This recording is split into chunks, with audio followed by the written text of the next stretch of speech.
best.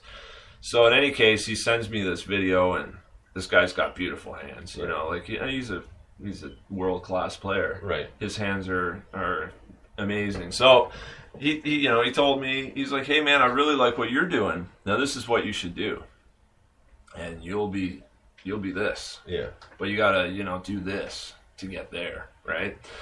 So then I started to realize the potential in what I could maybe achieve with playing drums, and it's sort of spawned into okay, so now he's doing some writing. He's got a blog. Right. He says, hey man, like blogs are kind of cool, and I'm like, okay, well tell me more. Like, okay, let's figure that out. And I ended up, I think that night I signed up my blog press account, had a domain registered, and we're doing it now. I'm blogging. So I write my first articles on my Drumeo contest. Right. That seems like pretty good subject material to start with. So I started with that. You know what? Then I had to develop some kind of pool, like an idea pool. Right. So I came up with Weekly Warrior, which was just an infinite way to it's going to force a routine. Every week I have to write something. So I picked a day. I figured Sunday, people are waking up having breakfast in their leisurely at that point in the week, right? That's so when a lot of people listen to music Saturdays the next morning. Exactly. Especially the people in the UK, because it's 5 hours ahead. So look up the coffee and pop it on. So exactly. Yeah. So I thought, hey, that's a good way to develop a routine. It's an idea pool. And then, I did, I think, 6 articles. So I did that for a month and a half. Now, last Sunday, I decided to stop that because it's actually getting to the point now where, what's cool, and thanks to everybody, too. I hope, people are listening. Your compliments and the things you guys, a lot of people have been saying that it's a nice, they think it's almost like a service in a sense. But it's really encouraging to hear people cheer you on like that. It's like you're doing something kind of neat there. That's interesting. Or just, I'm shamelessly addicted to drumming, and it's my life. Like besides my wife and my child that we're gonna have in a month, which is awesome. That's my life. You know what I mean? And I'm fine with that. That's all of what I need right now. Is family and drums. So. Yeah, so it's I'm glad to have that obsession, and it's leading me in good places. So that's sort of what my blog's about. So I'm doing the Gab Corner. Right. Sort of leads in the Gab Corner where I'm doing podcasts now. And I thought Gab Corner, okay, let's talk to real people. Right. Let's try to make some connections here, make some new friends, and just add to the experience of life, right? And so I thought. Who be better than Archie Gamble? Like Archie Gamble, him and I, man, I've known that guy for 10 years at least. He used to be my old neighbor, actually. Oh, right on. Yeah, so he was not home a lot because at that point in time he was actively touring with the Joys, and so he was always on the road, never really home. But when he was home, he'd always knock on my door and check in on me. We'd hang out and talk some drums and. Anyways, he's just kind of been a dude that's always, I've always been his friend, I think, and I think a lot of the guys. So I thought that'd be a nice way to kick things off, because I never interviewed nobody, really. I mean, so I'm comfortable with someone like him. So we had a nice chat. I recorded it. Then I'm like, well, man, I might as well try to reuse as much material as I can, because I only have so much time. Absolutely. So let's distribute this as many ways as I can. So that sort of birthed the podcast, I guess. Now, with a podcast, do you pre-record or do you do any live? So right now I'm pre-recording, just sort of allowing myself time to get adjusted to the format. And, like I said, it is new to me. And I'm using similar software as you at the Spreaker Studio, which is really awesome. It's like basically podcast Instagram, it kind of seems, with a nice interface that integrates well with a lot of things that we need as podcasters. Oh, exactly. So it's really sweet software. And then the Skype was really what pointed me in the direction of that. For sure. Because, doing interviews, I want to be able to do them from my home. Right. Especially with baby coming, I can't be on the road very too much. Maybe have the odd one in person, but I think a lot of it's going to be over a wire. Yeah. And well, you know what? It's such a good way to do it because of Skype. Like, I've done interviews with people all across the UK. So like England, Ireland, Scotland, and interviewed a guy from Spain, like, so, and it was cool. I had to adjust the time limit. Australia, You did that. Eh? I interviewed a band from Australia, and I was up at, I think it was like 5 a.m. Yeah. Because they're about 14 hours ahead. Yeah. So it was like, I think it was like 9 o'clock at night their time the same day. Yeah. So I was like, okay, well, what's going to work for you? Because I was trying to back it up, seeing what time in the morning, because I'm trying to do the numbers in my head, right? Trying to figure the hours out. So it was my day off, so like I got up to do it. Like, probably never ever do that again. This was about 3 years ago, but it was worth it. I mean, it was a lot of fun. The guy was really funny, so it made it worthwhile to get up to do that. It's kind of like what, say somebody hypothetically asks you, so what did you do today? Yeah, I interviewed a band from Australia. Yeah, no big deal. Well, yeah, exactly. You know what? How cool is that? It's pretty neat. So you can do that. What I'm saying is, I totally get it. And the thing is, like, I've always done it live, but that's just me. The thing is, I love the aspect of it, because anything can happen, and you got to be able to act quick on your feet. Yeah. And I like being able to do that, and I've had to a number of times, and unfortunately, and just stuff that was literally out of my control, whether it was a technical issue or someone said something really stupid, and I had to cover up really quickly. It's pretty much a quick verbal disclaimer saying, you know what, their thoughts are not of mine, and the rest of the people here and for their show, right? So. And I'm not going to go into it because I'm not going to repeat what he said, but it was one of those things. It's like, dude, like, what the? Like, really? So. Yeah, no, it's very honest broadcast if it's done that way, right? So yeah, it was.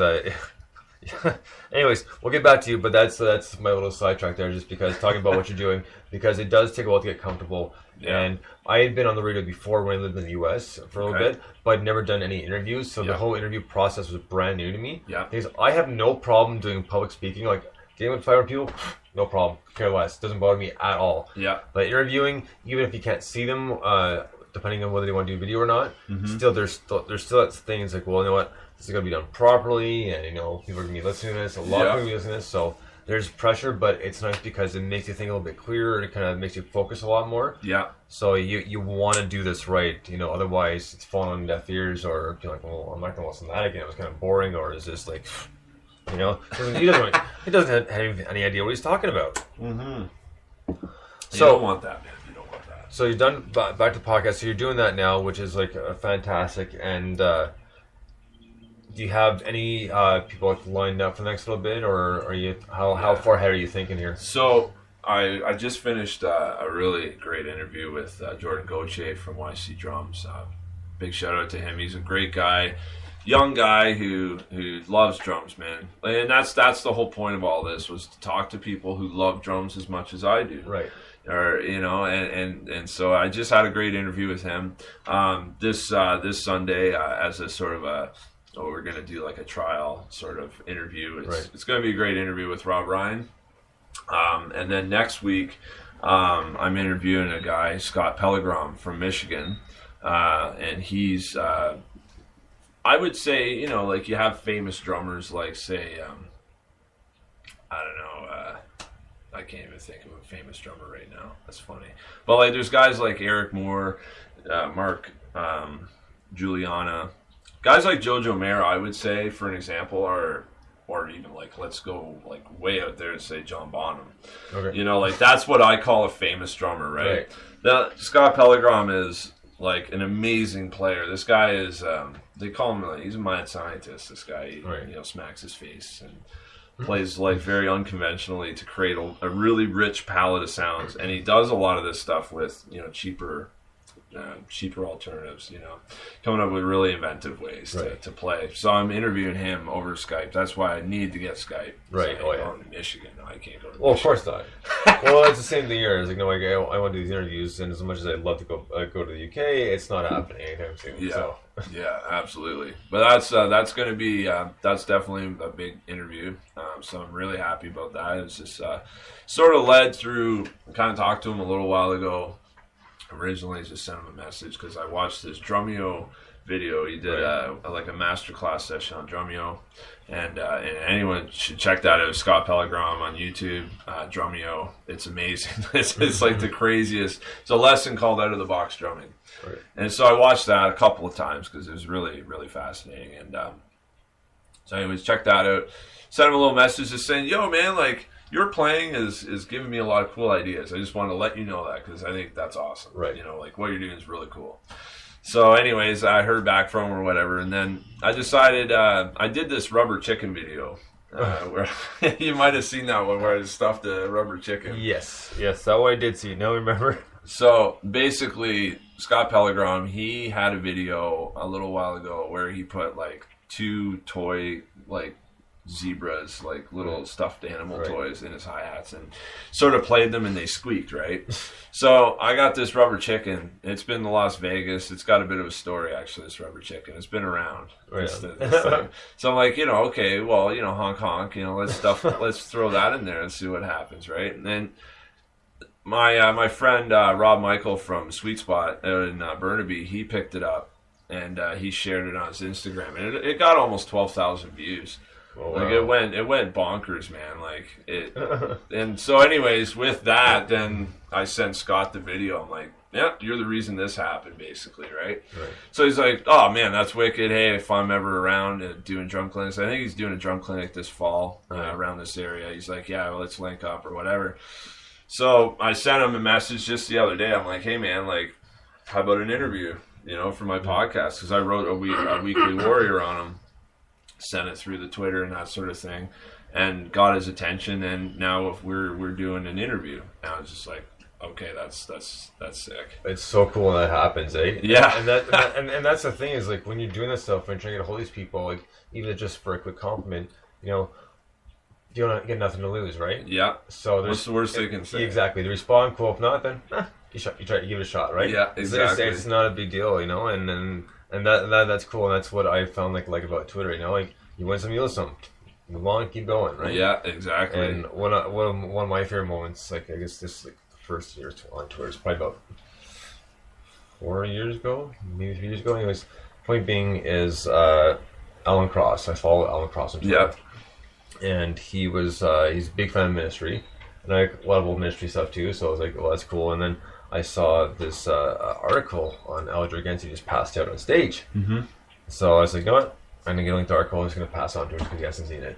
And if he has, good. If not, great. Whatever. It doesn't matter. It's fine. Pass on to him. And then probably about an hour later, there is a little blurb on and it said, thank you to DRC Bones, Brian Baldwin. Like, that's awesome. So I was very excited with that.